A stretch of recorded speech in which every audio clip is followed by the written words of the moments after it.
Hey family, hope everyone is well. Happy Sunday to all of you.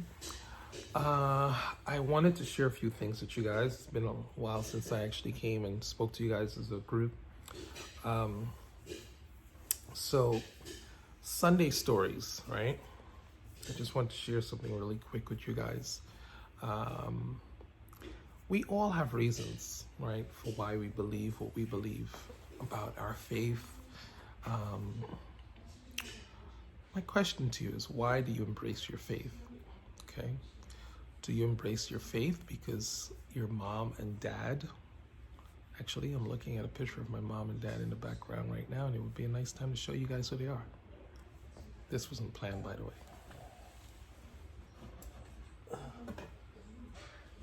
This is mom and dad.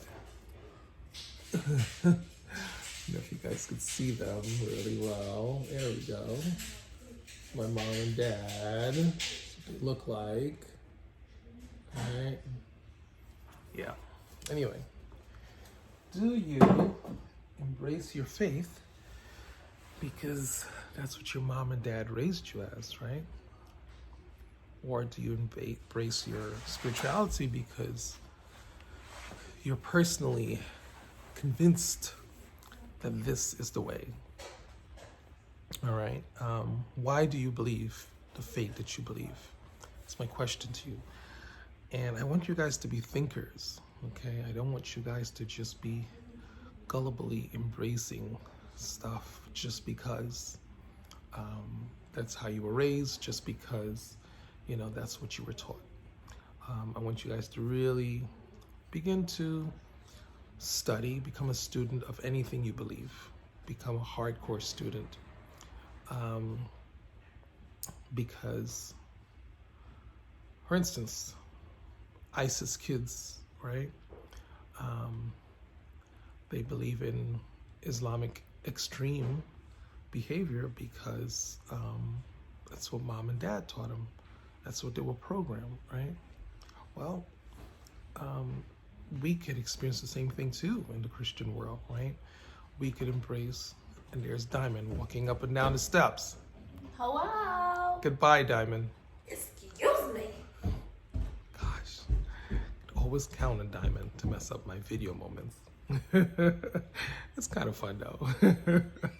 So, right, why do we believe what we believe, right? In Christianity, we could be guilty of the same, right? We can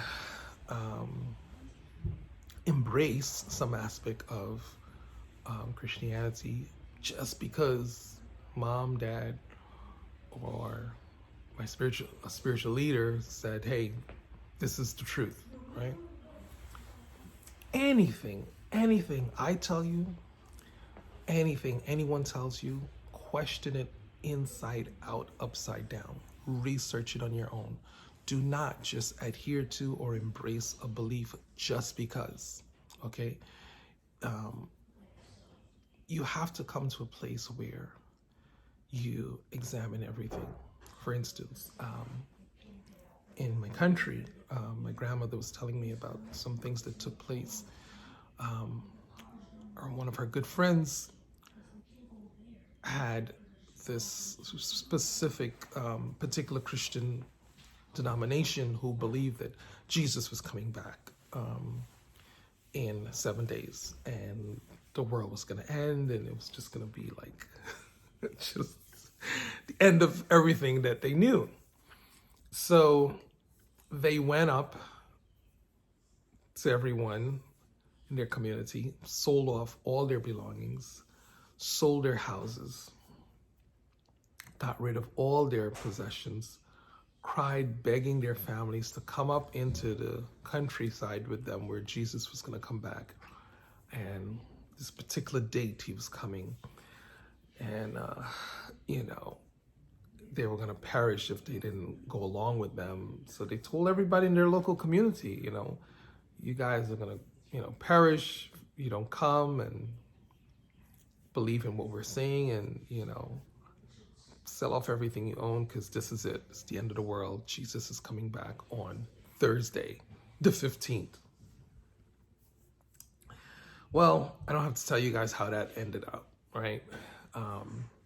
They got up into the mountains, and Jesus never came, right? Now, clearly, if those individuals were true students of their Christian faith, they would see that Jesus clearly said, no one knows the day or the hour. Such things belong to the Father. Only the Father knows. The Son doesn't even know, Jesus said, right? But the Father knows, and that's reserved for the Father. And do not get caught up with the timing, but just do what you're supposed to do until it comes. If they were true students, they would know that that's what the book says. So when somebody rise up and says, oh, I don't know the day or the hour, but, I got the week or I got the month, just don't get into that stuff. Forget about the day or the hour. Just be obedient, live a holy life, do what you're supposed to do until God assigns that time frame, right? Students would have figured that out. They went up into the mountains, humiliated, came back, had to face everyone, horrible humiliation. Needless to say, a ton of their members obviously left that particular sect of Christianity. And there was other branches of Christianity warning them, telling them, don't do that. Don't do this. Stop this nonsense. It's not true. It can't be true. They didn't listen. They just... ISIS kids, ISIS members that go out there and blow up themselves and blow up towns and cars and other people's lives. They can't listen. Why? The voice, the sound of previous teachers, mentors, parents are so strongly embedded in their minds, in their subconscious, that they believe this is truth. And they close off their minds to every other form of reasoning. So today I want to challenge all of you to be students, okay? Don't be gullible. Anything I see on this platform, anything your pastor says, your teachers, just go study. Back it up with scripture. Back it up. And if it's a good pastor, you'll be able to back it up with the word. If it's a good teacher, mentor, you'll be able to back it up with other wisdom leaders that would, be consistent. And because no mentor, teacher is an island to himself. You'll always find a consistency of thought being supported by other mentors, other teachers of the world. It's rare that you find a good mentor saying something and, you don't find evidence supporting that type of a belief system. It's rare. So be a student, okay? Don't just be a gullible human being taking everything that people tell you to do, right? So why am I a Christian? I'm a Christian because of the experiences I've had that has proven to me that this is solid. This works for me. I have proof in my own life that helps me to see, okay, yes, this is worth embracing, right? And you must have proof in your own life too. Don't just gullibly embrace stuff, right?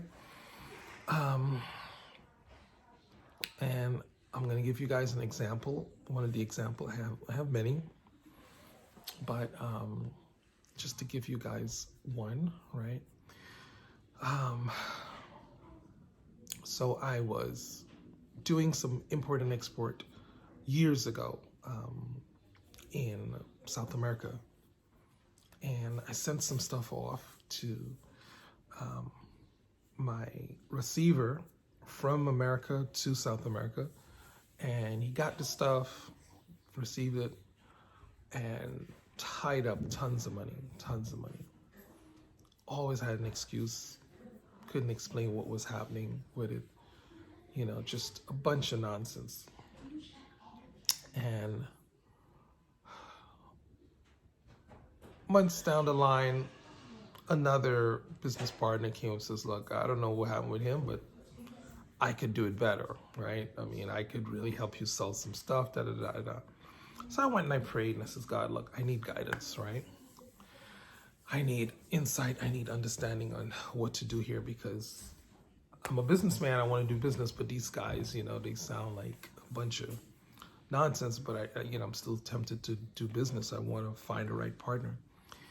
Go into church, right? Minister was there, but he is a Christian seer, right? He is one that sees visions near from God. So I prayed to God and I asked God to give me some answers. The seer sat me down. He says, I got to talk to you. I have some information for you. I said, okay. I see you did some sort of exporting business endeavors last year and it went belly up. The person who you did business with you said this, this, and this, but he's actually lying. You're about to do a new transaction, similar import and export, and he knew nothing about this stuff, like zero. And this second person you're about to do business with, the same thing is going to happen. Run, run, run. Okay? That's what I saw. That's what I got for you. I got to go take care of some preaching. And he walks off. And I'm there, and I'm like, did I just hear this, or did I just hear this? And I'm blown away. Blown away. Now, you got to understand, I didn't share this stuff with anybody. He didn't know about this stuff. So he clearly, and then he definitely had no idea about the new transaction I was about to just do. He didn't know about the first, he didn't know about the second. And for him to come share that with me, it said to me, number one, the God that you prayed to heard you. And number two, the God that you prayed to gave you an answer. Because here's this guy, doesn't know what's going on, just gave you exactly the answer that you prayed and asked God to reveal to you. Stuff like that gives me assurance that God is, and that, I'm not just, embracing a spiritual path that is worth nothing or nonsense, or just following what my mom and dad told me, or because I'm in a Christian country, I'm a Christian. No. It's not enough. You got to have proof. You got to have proof supporting that decision that you've made to follow God, okay? To embrace Christ, to embrace whatever faith you've embraced. You got to have solid proof. And I don't mean, I was thinking about rain, and I was saying to myself, if it's raining today, then my God is real. And you go outside and it's raining, and you say, oh, I got proof. Oh my God, God is real. No.